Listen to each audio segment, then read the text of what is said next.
of fun stuff going on at DIVINI's brand right now. It's been an absolutely crazy end of the year, and this is what we got going on.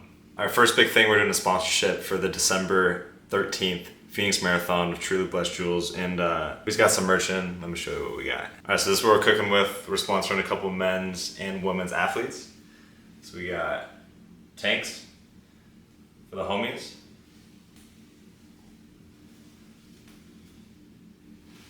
Got about 10 guys signed up now, and we got shirts for the girls.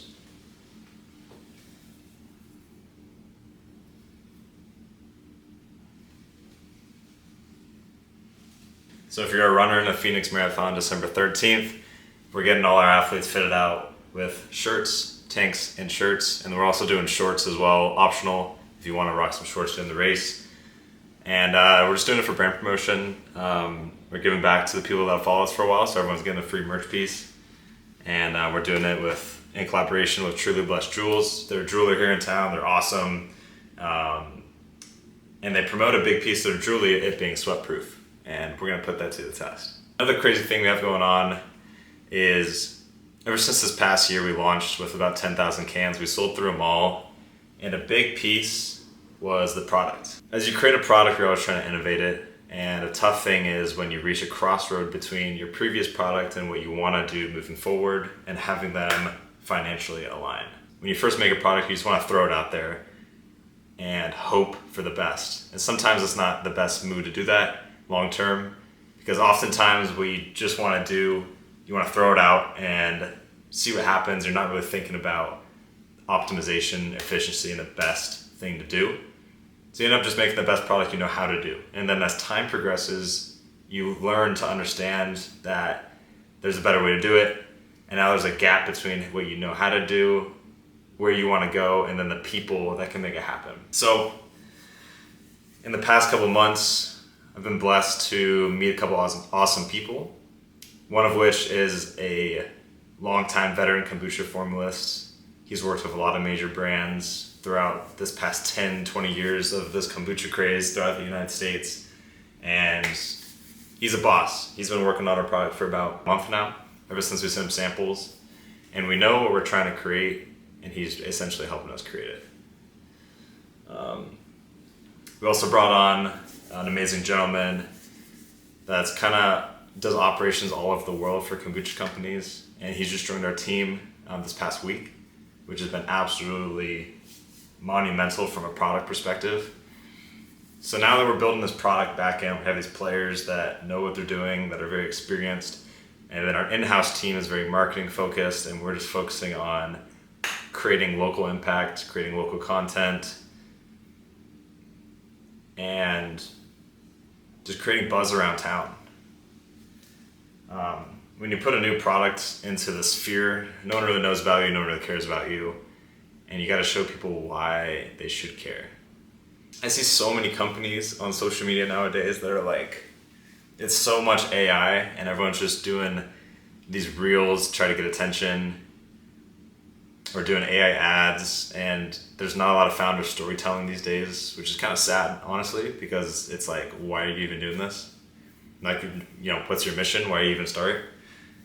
And I don't know, I kind of want to get back to the roots of like, why are you doing this? And show people that's real and authentic. Sometimes it can get confusing when you start something. Sometimes your mission can get construed, and you kind of lose sight of why you initially started something. So I think that's important to get back to, at least for me personally. It's been almost 2 years since I started this. I was working in investment banking and on a very accounting finance trajectory, and I was kind of stuck. And the reason why I was stuck, because I was working with people that didn't want to build. And when you work with people that don't want to build or don't want to work as hard as you feel really stuck, because you feel like you can give so much more than you're allowed to give. And at that point, you're kind of forced to say, okay, how can I create this for myself? That's what I feel like sparks a lot of people in entrepreneurship. And with that comes a couple of things. Usually you're not around people that are in the entrepreneurship circle, so it's hard for them to understand Two, it's oftentimes you don't come from a family or have any preconceived notions. So you have to almost change exactly who you hang out with, who you surround yourself with, to then level you up to a mindset and a route that makes sense, because the game is so long term. So you always need to be surrounded by people that know what you're going through on a daily basis or can help you through it. So for me with DIVINI, that was really the start of why I got into this. I had tons of acne growing up. My skin was a mess. I felt very weak. My gut was a wreck. I was still healthy, but I didn't necessarily feel good, and I didn't like how the largest organ in my body was reacting to the food I was eating. Turns out I just cut all the processed crap out of my diet. And what was really a game changer at the end of college was I started experimenting with probiotics a bit. It was pretty crazy. I tried so many diets. I went vegan for a bit. I did straight carnivore. I did fruits, basically fruitarian diet and all these were in like 6-month blocks. And on that route, I cut out soda from my diet when I was a kid. I just didn't like it. I didn't want to consume it. And I was always in that quest. I kind of backtracked against dairy. I was like, nah, I don't want dairy. It's not good. It's terrible for my skin. All I do is break out. And I found out through this journey that a big piece of what I was missing was probiotics. My gut was a wreck. I wasn't consuming anything. I wasn't consuming any fermented vegetables, any fermented juice, any fermented dairies, teas, whatever. And so as I started exploring into probiotics, I was like, okay, how do I consume things that will help my gut and continue to make me feel really good? Not only does the gut impact on an exterior level, but it also impacts on interior and your mental, your whole entire mind, your serotonin production, your mental outlook on life. There's so many aspects that your gut literally produces, influences, and controls in your entire life, which is a direct result of what you're consuming. So that was absolutely crucial, and I was like, okay, if this is going to be the root, then how do I solve it?